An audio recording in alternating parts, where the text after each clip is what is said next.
Hey, what's up you guys? So I know that a lot of you have been trying to learn Korean. I made a video before talking about how I was teaching myself Korean, and a lot of you seemed to like it and found it helpful, so I was hoping that this one could be pretty helpful for you guys too. I just wanted to sort of give an update on the steps that I'm taking to teach myself a little bit of Korean, and I'm going to show you guys 2 things that I've been using to teach myself that I did not talk about in my first video, and I actually think that these 2 resources for helping you learn Korean are actually better than the ones that I mentioned in my previous video.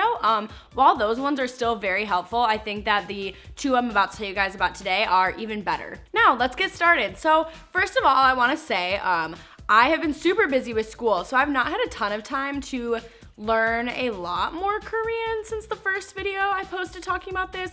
I mean, I would say that I've gotten a lot better at reading and writing Hangul. I do know how to introduce myself in Korean. I guess that I could say that for you guys a little bit later in this video. Excuse my pronunciation of Korean words and things like that. I'm not perfect yet. Pronunciation is something that is gonna take a while, I think. I honestly think pronunciation is probably one of the harder parts of learning Korean, at least for me personally. I had a really easy time learning how to read and write Hangul, but sometimes knowing how to pronounce each symbol and stuff is a little hard, just because there's just certain sounds in the language that aren't in English. So it just takes getting used to, you know, because there's just gonna be sounds that you're not used to hearing all the time, and that's fine. I think that's kind of something you run into with most languages, is there's just gonna be certain sounds that your current language you speak doesn't make, so it's just gonna be a little difficult to catch on. But it's definitely doable, so don't give up. One little tip I'm gonna give, I can't remember if I gave this in the last one or not, probably should have watched that one again first before I made this, but one little tip I wanna give is don't underestimate the power of watching K-dramas and listening to K-pop. Don't underestimate the power of that, because that is actually incredibly, incredibly helpful, and I think that it has made the process of learning Korean a lot easier for me, the fact that I am you know, constantly listening, not constantly, but I am often listening to K-pop or watching K-dramas or Korean movies or things like that. And that is actually really helpful, because it's sort of like, I mean, of course you will get a lot higher quality of a learning experience doing this, but it's kind of like when you study abroad somewhere and people say that, like, I actually haven't done it before, so I don't know, but people say that you have a lot easier time learning the language when you're submerged in the culture and a place where that is what is being spoken primarily. And I think that it's a little bit of the same thing with like listening to K-pop or K-dramas. It's just that you're hearing it. And hearing it often is a lot more helpful than you think, even if you don't necessarily know what they're saying. And like, I'm not telling you to like read the subtitles and memorize what every phrase means, because I mean, that could be helpful actually, probably. But what I mean is like, just hearing it and hearing the sounds and getting yourself used to what the language sounds like is actually gonna be really helpful for you when you're trying to learn things, because you're gonna be familiar with sounds that words are supposed to make. Or you might stumble upon a word where you're like, oh, I'm learning a new word, but you'll be like, hey, I've heard this word before, and it'll be easier for you to learn how to pronounce it and use it. Some advice I'd like to give when it comes to learning Hangul, one thing that was really helpful for me was learning how to write my own name in Korean. And also learning how to write, like, I don't know, some of my favorite idols' names in Korean, because it's something that you can easily look up how to do it. Like on their Wikipedia pages or whatever, it'll usually show how to write their name in Hangul. And it's just something that's easy because you know how their name is pronounced. So once you memorize how to write their name, you'll start to associate each thing with the sound it makes, because you know how their name's supposed to be pronounced, rather than if you were trying to learn it by writing out words that you aren't familiar with in Korean. So that was something that was very helpful for me, was just figuring out how to write some of my favorite idols' names, like G-Dragon, for example.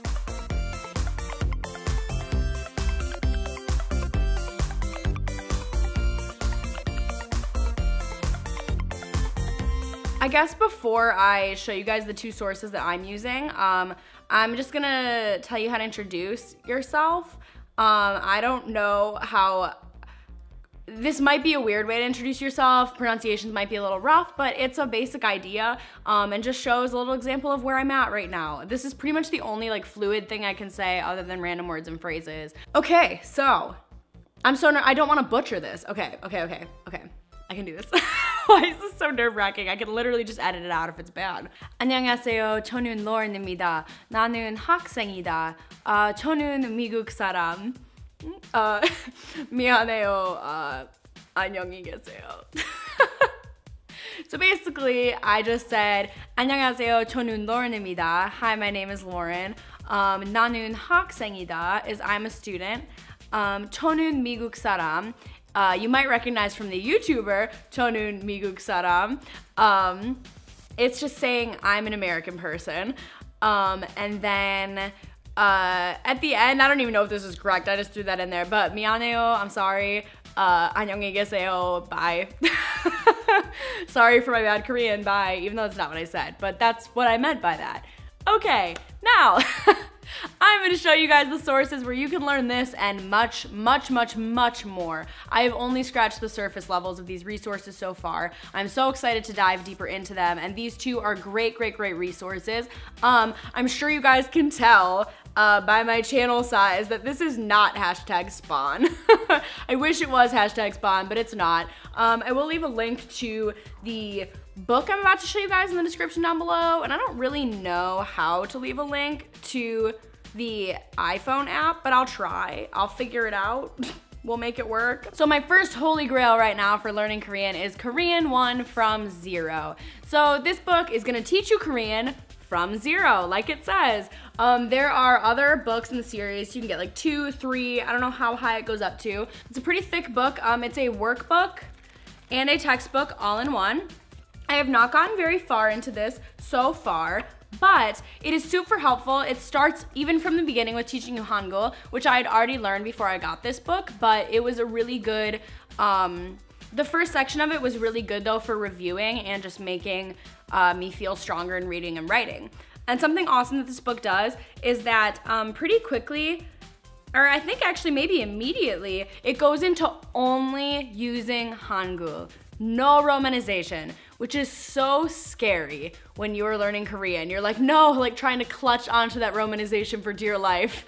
But it is super helpful, and it's down the line, it's gonna help you to learn better how to read and write, because romanization, I mean, it's not a cheat, but honestly, sometimes it's harder.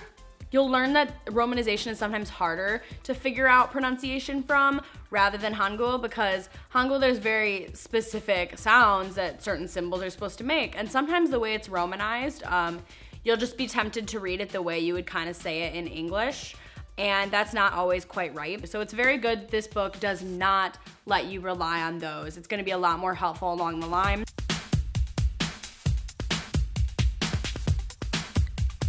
And it just teaches you different things, words, how to make sentences, all sorts of things. And it also will give you opportunities to write things out yourself so that you can learn things better. This goes up pretty advanced. You will be in pretty good shape pretty far into this book already, but then you can go on to the next books and learn even more Korean.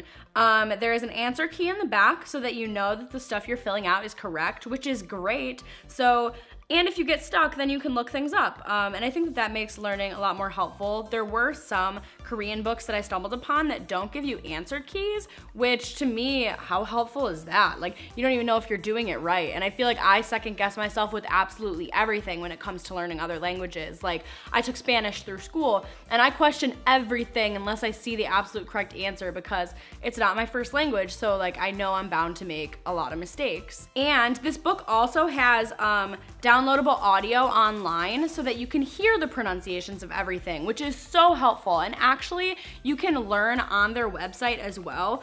You just don't necessarily have the workbook aspect of it, but they do have the textbooks available online, and I'll link that website down below too, because I actually used that and the audio from that to like take notes and teach myself some things before I finally ordered the book. But I found the book more useful just for the sake of having the workbook pages. And I actually don't think that it was that expensive either. It's available on Amazon. I'll leave it in the description down below, and I'll put the price up on the screen right now once I look it up. But it's a super, super duper useful book, and I highly recommend that you give this book a try. Also, they have the book available for learning Japanese. I'm not sure if there's any other languages, but I know for sure they have it for Japanese. So if you're interested in learning that too, this is a great resource for that as well, I am sure. Now, the next Holy Grail resource that I want to recommend to you guys is Memrise. It is a app for your phone, and you can buy a paid version. I do not have the paid version. This is a super great app, and it works for a ton of languages, guys. It is not just Korean. They have all sorts of languages available on here for you to learn, and they make it super fun, like a game. And you learn all sorts of vocab words. So far it says that I've learned 101. I think that is actually including Hangul symbols, because this one also starts from Hangul, and I know you're probably thinking, how many times do I have to learn Hangul if you said it's so easy? And it's useful to go through it in every source you use, I think, because when you're so new to the language, it's gonna be helpful to you to review anyways. But actually, this app will have locals pronouncing the word for you. And so they'll have like a local that they've filmed in Korea saying a word, and then you have to pick what that word they said was. Sometimes it'll be like the English translation, I believe sometimes it might be Romanized, and sometimes it is in Hangul. And it's just a really good kind of quiz thing, and it'll teach you some words and phrases. Like I know I learned 갑시다, which is let's go. I'm probably saying that wrong now because it's been a while since I've gotten time to use this because I just graduated, so I've been busy, but I'm gonna get cracking on this again, guys, I swear. But this app is super, super helpful, and I highly recommend that you get it. The paid version is probably great, but I can't totally speak for that because I have not cracked and gotten the paid version yet. But it is an app that you can definitely get a lot out of without paying for it, which I've found often with the apps that I've gotten for learning Korean. They're very limited until you pay, but this one seems to give you a lot even without paying, which is great. Because who wants to pay? Also, this app is great for tons of languages, not just Korean, not just Japanese, but a ton of languages, which is super great. You've got Italian, Turkish, Arabic, Danish, and all sorts of languages. It looks like they have like almost 100 languages or something that you can learn on here. If you want to learn Korean and a bunch of other languages, then you can do that with this app. I feel like an infomercial right now. This is #NotSpawn, but y'all hit a girl up. I think I'm doing a pretty good job of promoting these two things. Be sure to give this video a big thumbs up if you liked it. If you learned something, leave me a comment down below letting me know if you're trying to learn Korean or another language, or let me know if you speak Korean and tell me how cringy my introduction was. Also, if you want to comment something in Korean, I probably won't understand it, but it might help me to learn something new. So do that too if you want, if you already speak Korean. And just thank you guys so much for watching. Be sure to hit that subscribe button down below if you are new here, and be sure to turn on the notification bell because YouTube kind of sucks and doesn't share anything with you guys. So if you want to be notified when I post new videos, hit that. There's hopefully going to be some super cool things coming this summer, and I will catch you guys in the next one. Bye.